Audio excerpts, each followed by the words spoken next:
I'm Francois from Production Music Live, today with Producer Notes, and we're looking at the style of ARTBAT. We have a project file here modeled after their track It's Ours together with David Guetta. And we have a fully arranged track here from a project file from our Melodic Techno Academy, Volume 2. It's called Unbroken, and it's using only Ableton stock effects and instruments to put together the sound, plus Serum for leads and plugs and stuff. And so let's gain a bit of overview here. We have a fully arranged track that's lasting around 7 minutes, and it's pretty straightforward. It has an intro and build-up part here, then it falls into the first mini break. So let's quickly play those.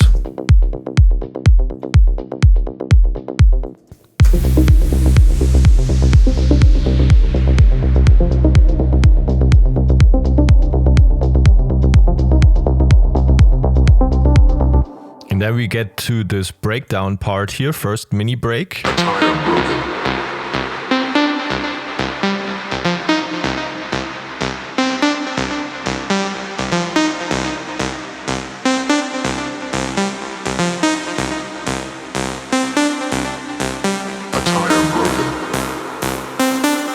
And then we fall into the first drop.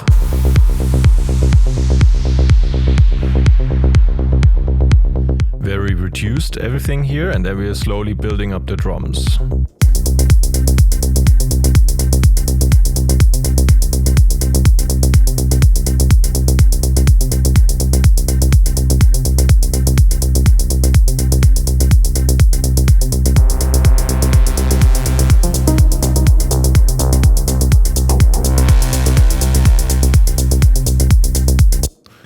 And then more and more.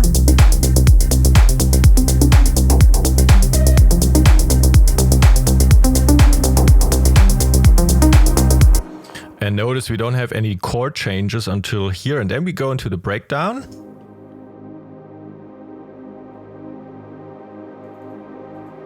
A tie unbroken. Reflected by infinite devotion. A dedication. And so on, and then we are slowly building it up.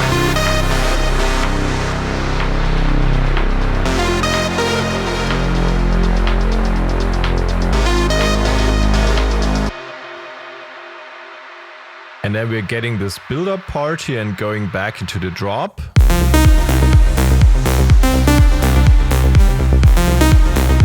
And then slowly adding in drum elements.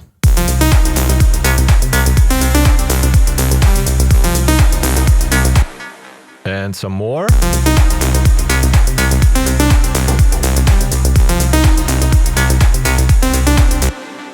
And then we go into the outro, where you can then start mixing in your next track in the DJ set. So a fairly simplistic and clean arrangement here, typical for ARTBAT in a way, and also not overwhelming you with too many instruments, with too many, playful chord changes and stuff. So who are ARTBAT? They are a Ukrainian duo formed by Artur and Batish from Kiev, started around 10 years ago, and they're known for the remix for Return to Oz for Monolink, and this track is here modeled after It's Ours with David Guetta. They've released on labels like Afterlife, Upperground, Embassy One, and played Tomorrowland, Awakenings, and Burning Man, among other festivals. And they're very known for their powerful melodies and rich textures, and they always have these epic soundscapes and very clear sound design and very clean low end. And the other day we made a video about this track here, Exhale, which was also modeled after ARTBAT, but not as typical for their style as this one.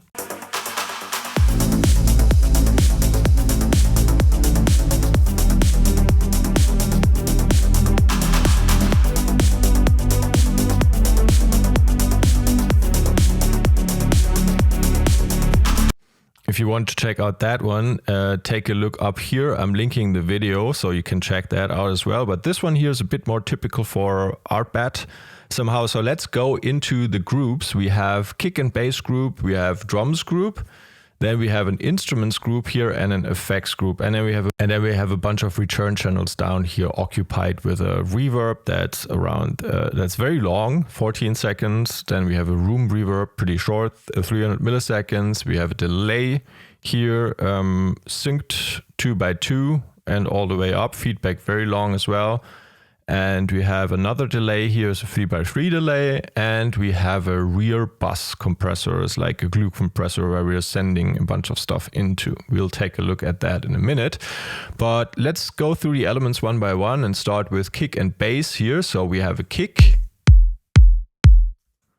not too long, the kick sample, and we have this bass line below it, rolling bass line. And you can already hear we need the sidechain copied over as well, otherwise these things are clashing. Like if I turn this off, stuff's all over the place in terms of the transients. So we are playing C minor as the main chord throughout the entire track basically.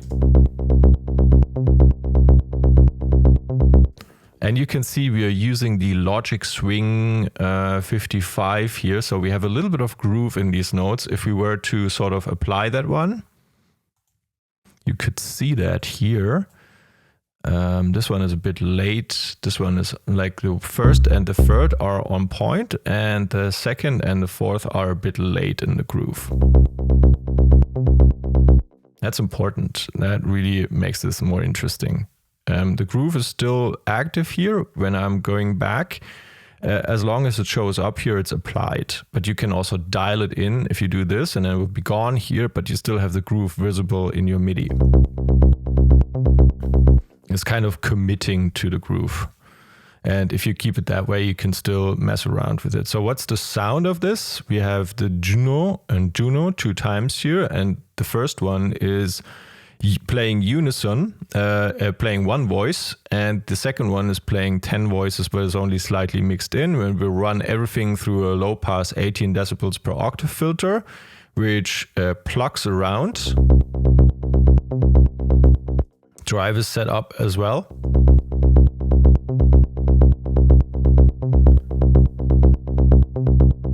And you have this little octave jump here in the well, in that note.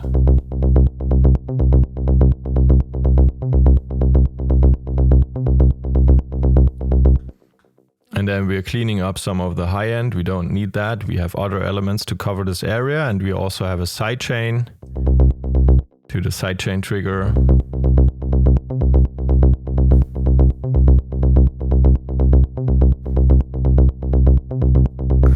And we're even ducking it here in this kind of manual dynamic EQ setup. Whenever the kick plays in this region, we're ducking this region of the bass as well. So that's very clinical.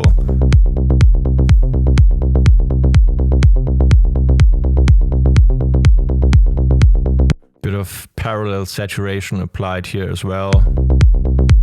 And this one, this mid-side EQ here, this cleans up the low end on the sides.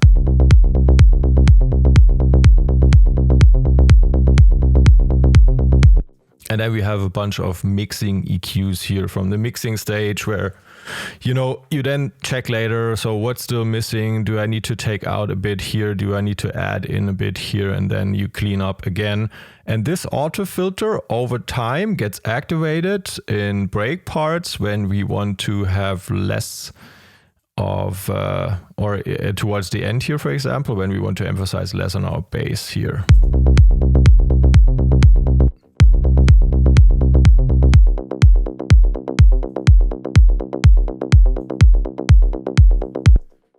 But yeah, in this part here,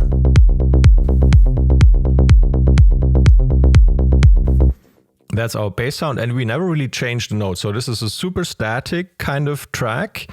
It only changes the chord in this breakdown here. So we are in C minor, and we are playing C minor throughout the drops and outros and intros. And we're just changing into a different chord in the breakdown. I'll take a look at that in a minute. Let's quickly put this together with the kick again. So a clean kick here, don't make your tail of the kick too long, because this is what you're going to cover with your bass line. So we are, this thing roughly ends at a bit more than 200 milliseconds.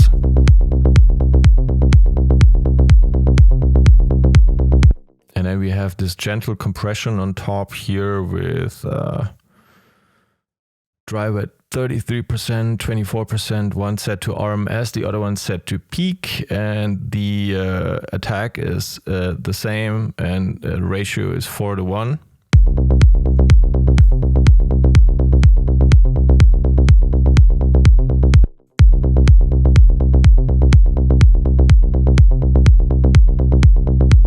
And solo the kick quickly.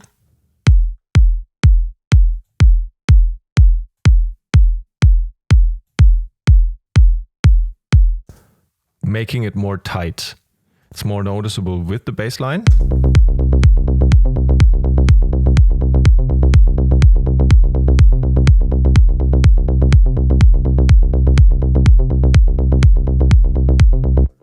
Okay, and what else do we have here? We have this utility cleaning up the low end, or setting the bass to mono, basically below 140 Hertz. And then we have this cleanup, this mixing cleanup EQ here that's sort of doing the opposite of the one that we had here. So that's kind of like the bass line gets emphasized here around, what's that, 64, and de-emphasized around 43. And if we look at the kick, I hope we did the other way around here. It's 43, and it's this one is de-emphasized or pushed back. So that's how they get placed in the low end, basically. And then we just have this group which does nothing other than slightly moving the gain around. And so the bass line is being sent through two send effects here. The one D is the delay.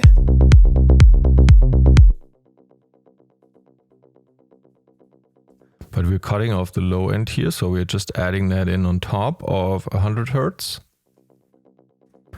Gives this whole thing more room.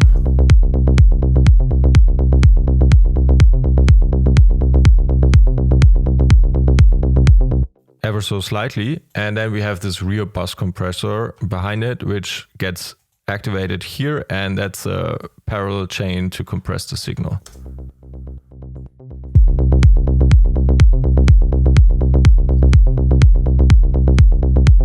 So there we have it. There's our ARTBAT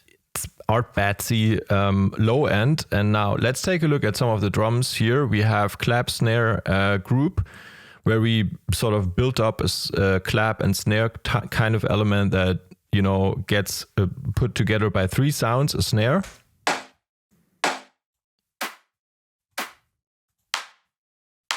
and two clap sounds, basically, and combined they sound like this. So we have this one shot here, and then we have this other one. Just need this for the top of the sound, for the top end of the sound, and this one. That one is for the transient or for the click or something like that. And then we are running them through this group and sort of gluing them together with this compressor, cleaning up the low end, and then even side chaining it. Let's listen to the context. So no long tails and very short reverbs as well. We're sending it through the room reverb here.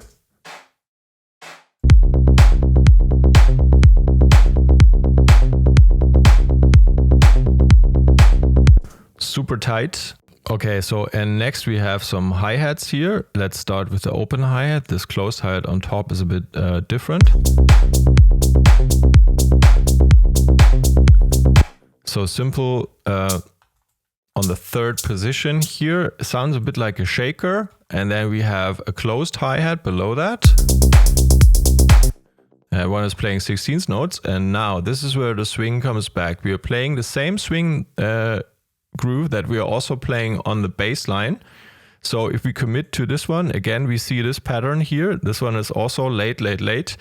And I'm undoing this quickly, but this goes together with the bass line. And these things are really important to sort of, if you're playing 16th notes and you're deciding to play some of them with groove, commit to doing that on all of them. That will really help the overall feel of your track.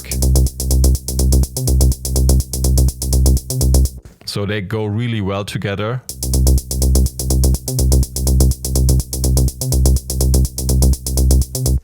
And these are two sounds combined. This one adds a bit of this top tail. And then they're getting sent around with an auto pan here, cleaned up with this EQ emphasized on this frequency, around 6.5 kilohertz, and then sidechain. And we're also sending it through the room reverb, the short one here. So.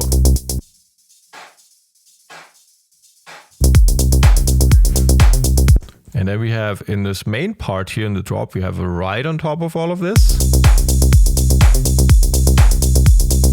Playing the first position, so same as the kick, but in, what's that, 8th notes, so double the amount of times the kick's playing.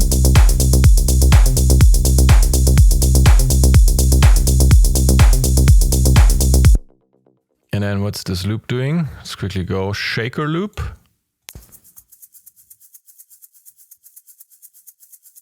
Yeah, simple laid back shaker loop. Did we commit the groove on this one as well? Now that's a good question, but it's a shaker. You know, a shaker always, it doesn't have these clean transients. It's more like, it does like this. So you have a bit of wiggle room here, and you can see this one, for example, is a bit late, but it's a shaker. So, you know, where do you start? Do you start here and then that thing feels late? Or do you start here, then that thing feels early? It's kind of always a bit debatable how you will use a shaker. So let's just accept it the way it is. And then we have a snare below that, which does 16th notes as well. If we quickly take a look at those, but they're sort of not connected. They're not all the way through legato, but they stop before the next one. So we have a bit of pause between the snares.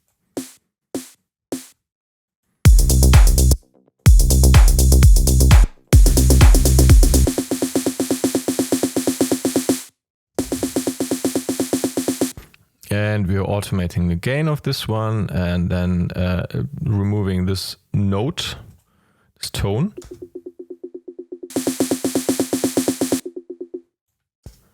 And then sidechaining the thing. And it usually gets played out before certain main parts happen. It's here in the breakdown sometime before the build-up, and then it comes back in here. And yeah, it's just a simple snare, so nothing crazy about this. And then we didn't look at this closed hi-hat here. This one serves as a kick snap or pre-snap kind of thing. So you see it's shortened here.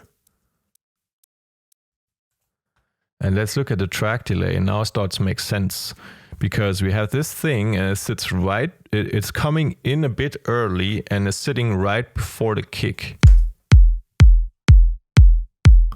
If I emphasize on this,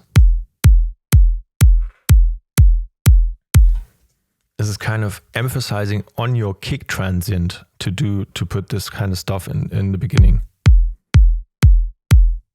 If I played it all together.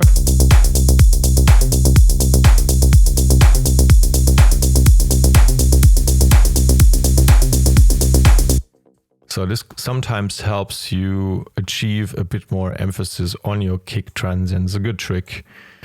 The reverse snap kind of thing. So we are through with the drums group here. So let's take a look at the instruments group. We have this new MIDI file, which is a background plug. Let's take a look at this one.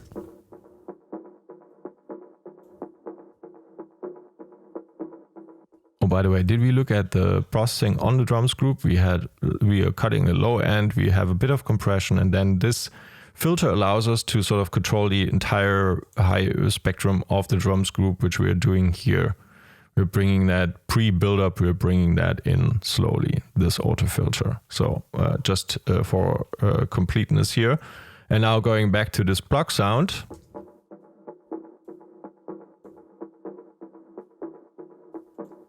This is our pattern. We're playing something. It almost doesn't matter what we're playing here. We're playing some alien spectral wavetable and another one with a sine wave. And if I'm turning off these EQs,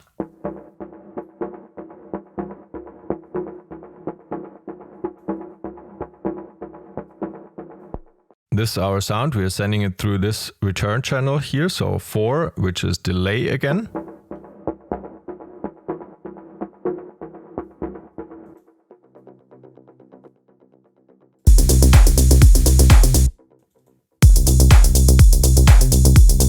So this one just adds in a bit of groove into our synth elements, and let's go over and take the main lead sound here, somewhere where the filter is up. Copy that over.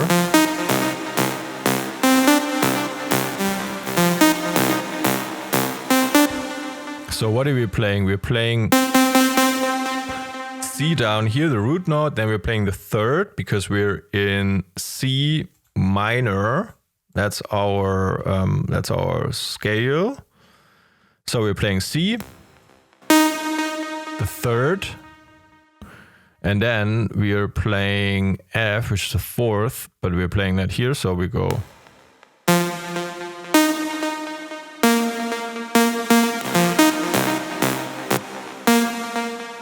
Ah, we are not playing that one. Yeah. Forgot about that. We are actually playing this one because it's set to mono. It's not picking the high note, it's picking the low note. It's set to mono here, so don't get confused. Cleaning up low end, compression. This one is just gain staging it before we have to use this knob. And we also have this auto filter here, which has a bit of, it's a MS2, and it adds in drive. And it's set to a higher resonance here, which is also automated, as you can see here. Resonance being automated over time on the sound. We have the same auto filter kind of set up in reverse, but this is in this current part here, it's deactivated. And then we have a sidechain on top of it. This again, a utility controlling the gain over time. So this could actually be consolidated a bit more into less devices here. Don't worry about this. And then again, we're cleaning up low end with this EQ. Jesus, we have a lot of EQs here. And then we have, this one is for mixing purposes. It's cleaning up this frequency because it rings too much. This one as well, and this one as well. But these are all, decisions that are being made in the mixing stage of the production. Basically, we are playing this basic MG wave here with one voice, and we are sending that through a bunch of effects, some distortion, some delay, some reverb with a decay time of almost 5 seconds, and already cleaning up the low end here in Serum, and then compression on top of that as well.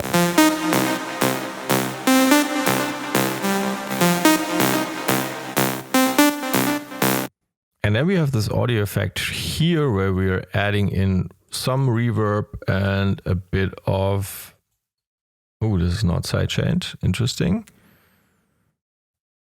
Should we do that? Let's listen in.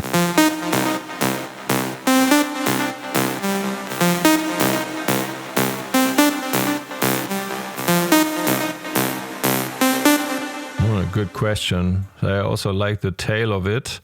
And then we have the same setup for a delay here. So basically this is parallel processing because we are leaving the dry signal through here, and then we are adding in this reverb and we are adding in the delay next to it.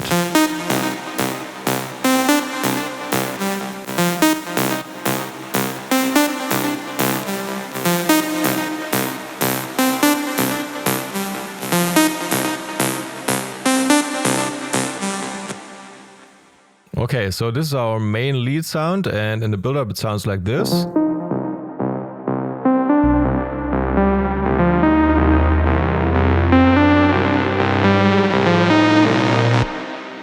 Okay, below that we have this bell sound. Context.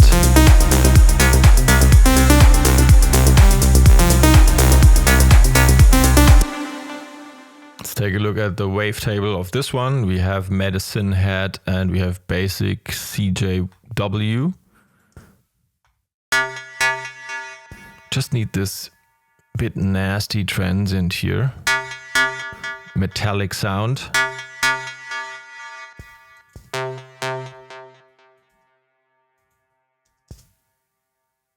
Interesting. We're getting that because we're using this as F in the FM setting, and this one in FM from B, and this one is taking FM from sub. But since sub is not doing anything, we're just taking this FM from B.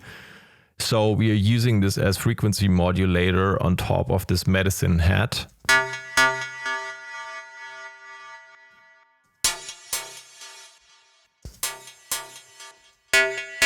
And that's how you can get this stuff nasty.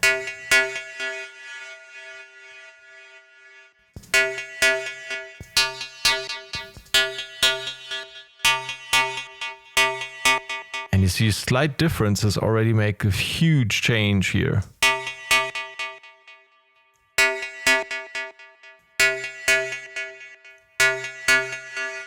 I think I had it here.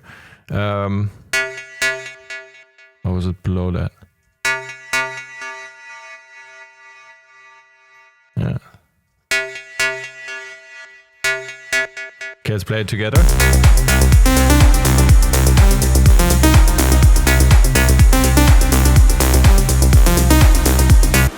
Okay, then ping pong delay here. Again, cleaning up lower frequencies we don't need on this sound. And we are putting in a lot of saturation on the sound.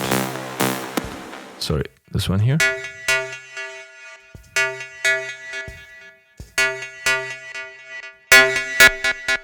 So that's what this one is doing. And then we have side chain. And then also, again, we have an auto filter that gets automated over time on the sound. Not particularly here, but as we are going into our outro, we are bringing this one down. Then we have this beeper thing. What is this one doing? Yeah, this is what you always need. So let's put in the drums and let's put the kick and bass.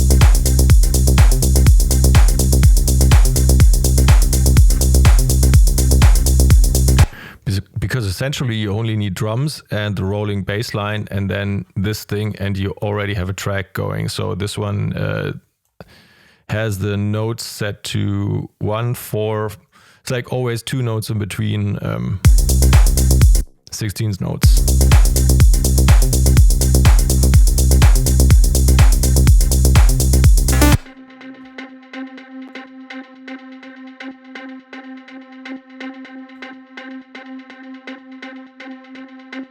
So we're playing a wavetable called Bottle Blow. The other one almost doesn't matter. And then air can noise on top, serving as this thing that adds the transient.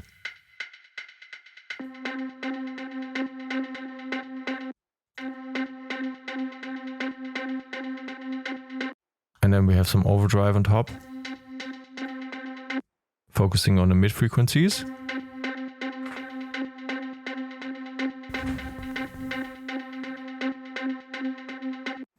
And then we almost have the same effect setup we had in the previous sound. A bit of saturation on top again to carve that signal through, and then cleaning up the low end and then running it through a sidechain. And a reverb which opens up over time. Where does it? Oh yeah, that's the reverb opening up here. Turns into a pad or drone sound.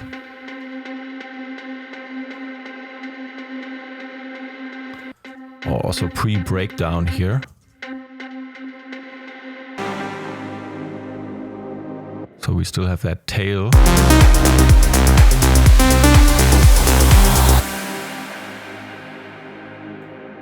Yeah, very nice. And the next sound is this bass plug thing. What does it do?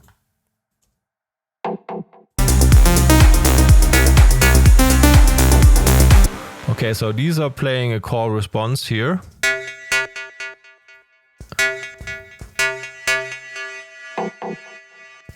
They're talking to one another.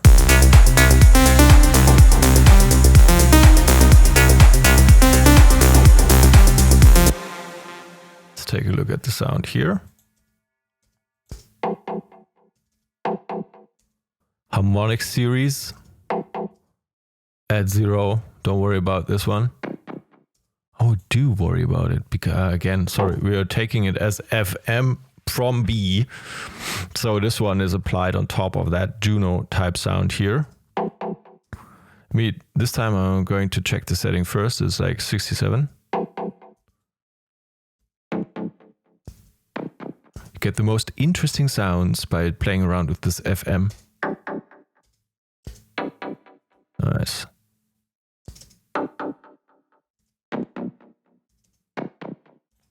Yeah, super interesting. So 67 was the setting. Okay, so we keep going. We run this one through a sidechain. And then we're cutting off low frequencies and then some overdrive on top, but you know, dry wet 3%, so don't worry about that. Let's take a look at this audio effect rack here.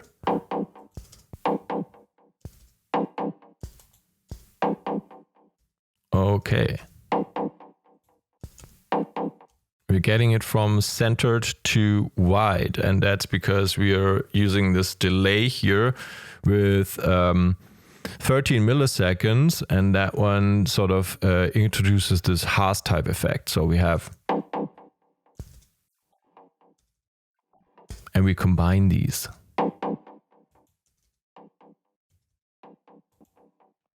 What's the dry signal here? This one is automated out, so this is basically widening our sound. Yeah, we have to listen in solo.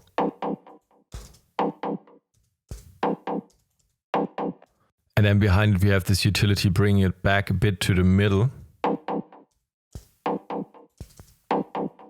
And then this mid-side EQ cleaning up the low frequencies and de-emphasizing on this part here around 1.3 kilohertz. Okay, onwards to the next element, which is our pad sound here. And before we are playing the pad in C minor here in the build-up part.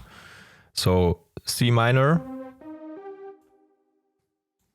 minor third, major third. So this is our, if we quickly enter the scale here, this is our E flat.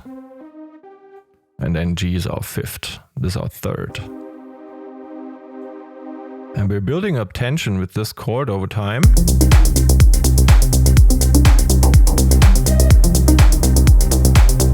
And that's the tonic. We are playing the whole thing here in C minor, and we are playing the pad in C minor. So we're playing the tonic, or the Roman numeral first of the chord progressions that are available in the scale.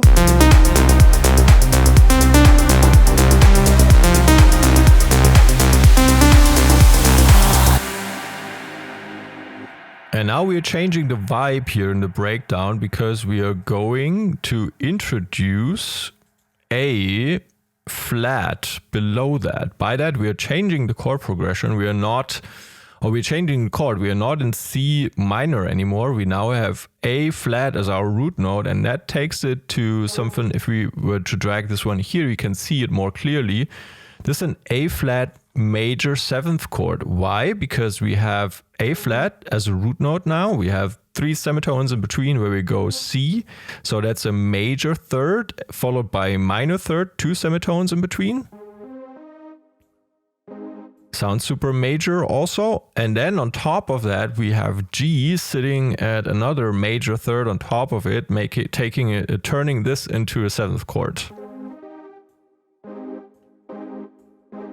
Also has that seventh chord vibe here, and it's our sixth available chord in the C minor scale. Why is that? Because 1, 2, this is our root note here. C is our root note. 1, 2, 3, 4, 5, 6. A is the sixth note in this scale, so we have the chord progression actually turning from a 1, the tonic. So we're going from the tonic to the sixth note in our scale and the sixth chord in our scale. So it's in Roman numerals speaking, it's a 1/6 chord progression. And that changes the vibe here into the breakdown. So we have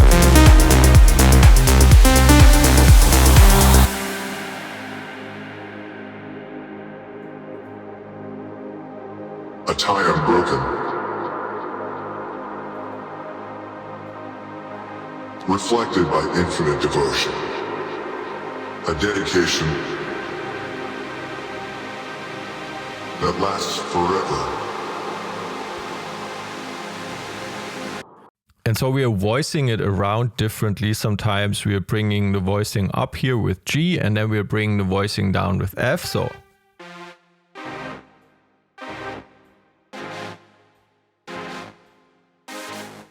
and then opening it back up. This one adds a note into the chord, which is our 4th note.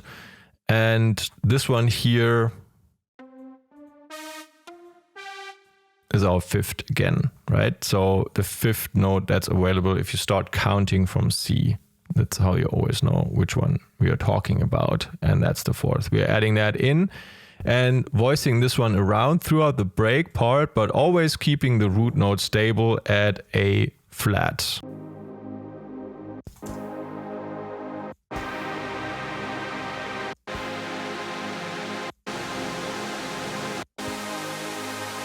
And that's how you can introduce tension to something that's actually very stable and subtle somehow. We are opening up the filter over time here.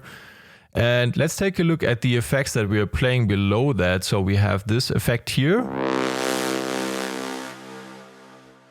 So this reverse loader kind of thing. It's basically just a saw wave and a square wave combined together, opening up the filter. Always nice as an element, a bit of reverb on top. And below that, we are playing this stab sound. So let's take a look at this one quickly.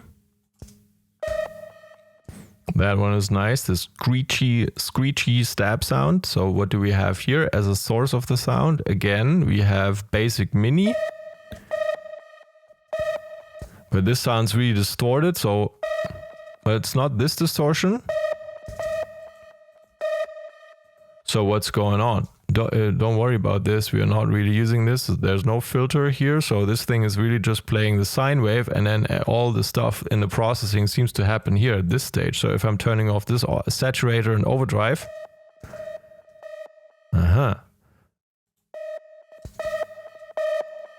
So here it gets crispy.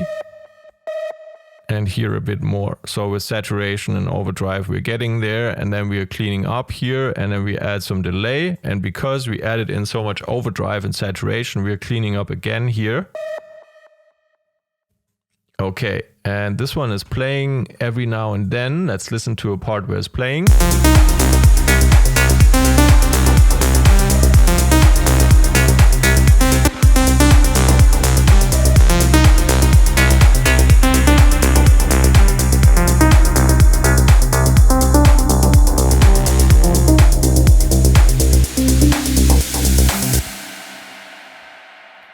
And we're playing 3 semitones higher. We're not really playing the C that we see in the MIDI note information, but we're actually playing the 3rd, and we're playing that an octave higher up.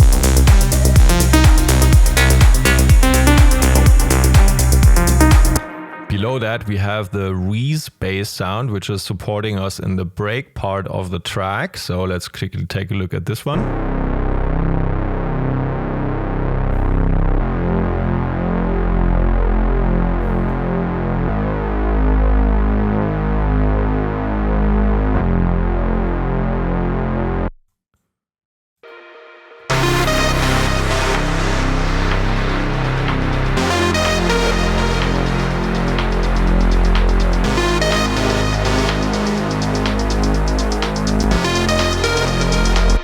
How do we get the sound? We have the MB saw wave here, and we have a unison of 8 voices. So that thing is wide out. And then we are playing around with filter cutoff, and even with the pitch bend of the whole thing towards the end, towards the drop here.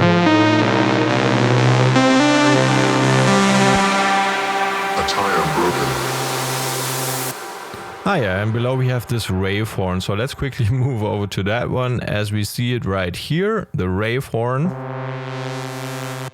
So there's also a lot of unison in this sound already here, and the detuning is set to pretty wide. That's why it feels so nasty.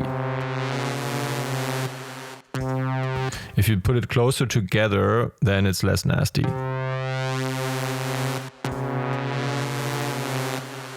Like a swarm of bees here, but it was set to pretty much the center amount here. Then we have delay on top of this, the ping pong delay as a sidechain and cleanup.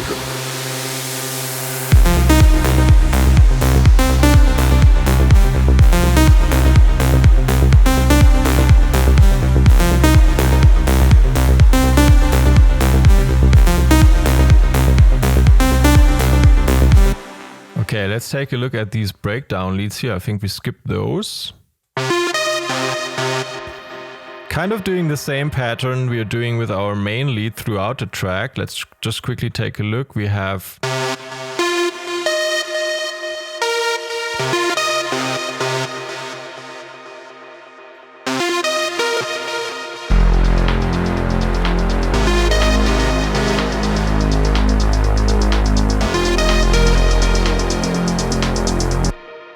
it just almost doesn't matter what sound you're using here. We have basic MG and Juno, and this one here has a lot of voices. This one has just one voice, and I don't know. I think the sound here almost does not matter. You just don't open it up too wide. Supported by a plug sound below.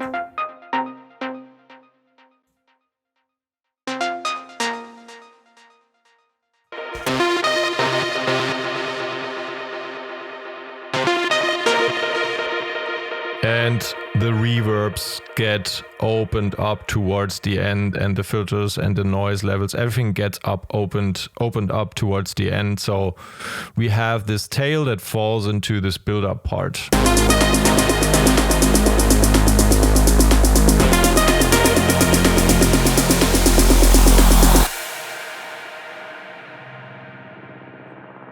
Yeah, now we have the effects coming in. Let's quickly jump through the effects section. We are already a lot of minutes into this video, so I'm trying to keep it short. Some drone Atmo loop in the back end, supported by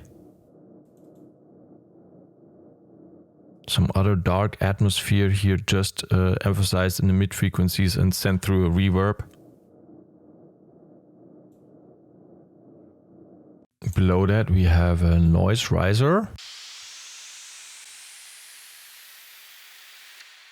Bright white noise. Filter goes up.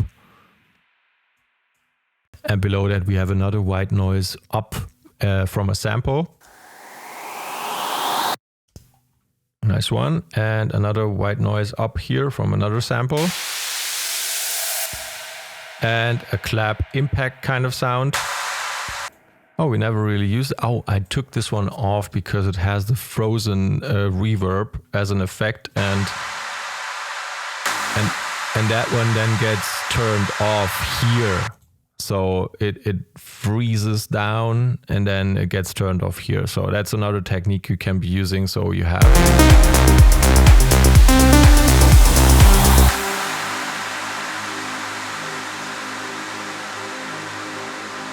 a tie Unbroken.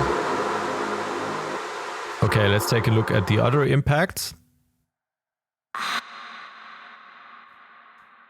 This one, a lot of reverb on top, and this auto pan here is important, sending it from left to right in your panorama. And here we have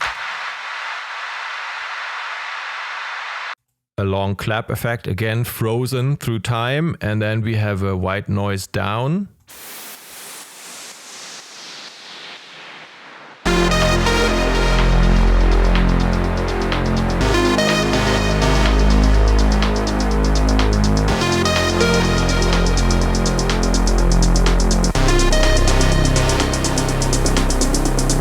Yeah, and And that's our effects section. And then we have EQ cleaning up the low end to not mess with bass frequencies. I have to speed up a bit here. So this is the effects section. Let's quickly go back because we still have this vocal section up here.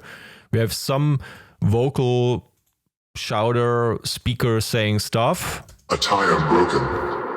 Very typical for ARTBAT to use these kind of pitch down vocals in their break parts or in pre-breaks. And in general, they're always leaving room in their tracks. I kind of feel like there's always room left to sort of put vocals in there. So if you were playing the entire track here,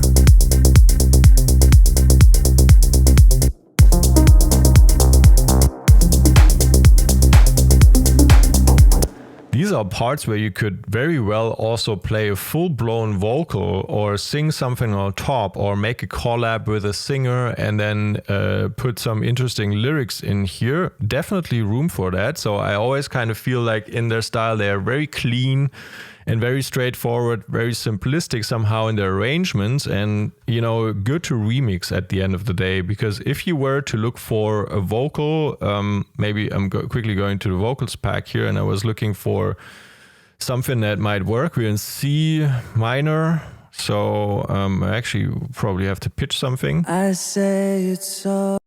Let's quickly drag this in here and mess around with it.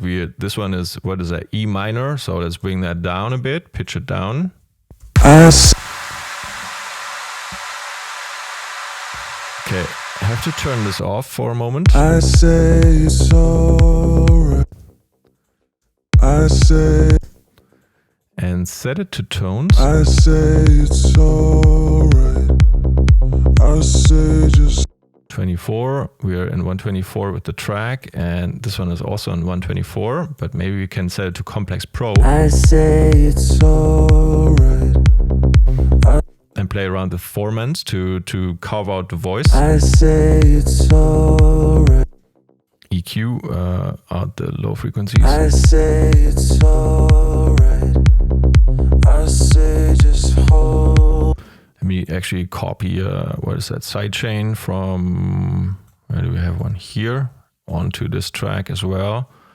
And we do have our PML vocal rack, which is a freebie. Check the link in the description, which is rack attack. And then you have vocal mix. Let's actually use this one here. It's nice because I can add in some reverb. I say it's all. And some delay. I say it's alright. I say just hold on. I can add some air. I say it's alright. I say just hold on tight to me, to us, to this. So there's definitely room. I'm not saying this vocal is fitting the track perfectly, but there's definitely room to sort of place vocals into these types of tracks. And then if you record a second phrase or something, then you could add that in. What was that? What was I using here? I'm in the wrong pack. I was using vocals volume 3, 006, 006A2. So next phrase. Never felt so. And bring that down for semitones as well. So we are in C minor. Never felt so good. Never thought that I could. Never felt so good. Never thought that I could love, forgive. I have to set this to 67 as well. Never felt so good. Never thought that I could love, forgive, trust. You would have to send this through reverb as well. Never felt so good. Never thought that I could love. I mean, and so on. Just an idea here. You can use these ARTBAT tracks and sort of make vocal tracks out of them, and it would, in my opinion, still work. So let's sum this up. If you want to take a look at this vocal mix rack, just take a look at the links in the description. This one is a free download on our website. Also, if you want to take a look at vocal packs, we have a bunch of vocal packs on PML as well. So this one is new. Can check that out as well. The track itself is from the Melodic Techno Start Finish Academy Volume 2 PML 324. Also, link in the description to that one. Summing up, so what did we learn about the style of ARTBAT here in this video? It's fairly straightforward arrangements, very sort of, you could say, simplistic arrangements, keeping it simple, not making it too complicated, which is great for festivals. They often use rolling bass lines together with snappy short kicks, very cleaned up low ends as well, not playing around too much, not too playful there. Then they use these epic pads and emotive soundscapes in their main elements in the instruments. And then sometimes you have these stabby elements where you have these, we looked at these FM processed stab sounds here, where we were, well, not necessarily this one, but I think we had a bunch of other ones. Was it this bass plug or something, where were using sort of info from the second wavetable to throw onto the first waveform, and then, you know, making that one, giving this frequency modulation vibe to it.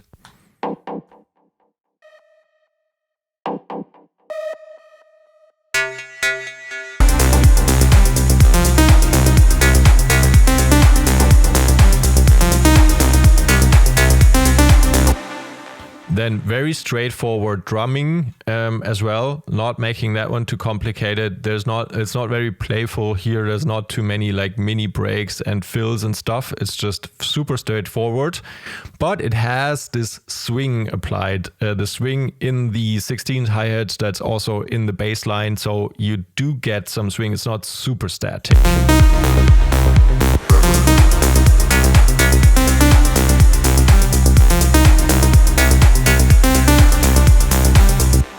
And then you have these super clean synth sounds, and not too many of them, really focused on one or two elements. You can always play around with auto filters and maybe with LFOs on these sounds to make it more interesting and give it texture. And yeah, make sure to play around with core response patterns in your pluck and stab sounds. And overall, keep the arrangement very simple and straightforward, I would say. And I hope you enjoyed this video. Feel free to comment below what you want to see next. This was for the bunch of you who requested this very specific project file to be analyzed in a producer notes video as well. And now I'm going to play the entire track, and check out the links in the description for the Melodic Techno Start Finish Academy if you want to check out more of these project files here. We have 15 fully arranged tracks as project files you can dissect and take parts out and use in your own production. Full playback now, and I'll talk to you again soon.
tie unbroken.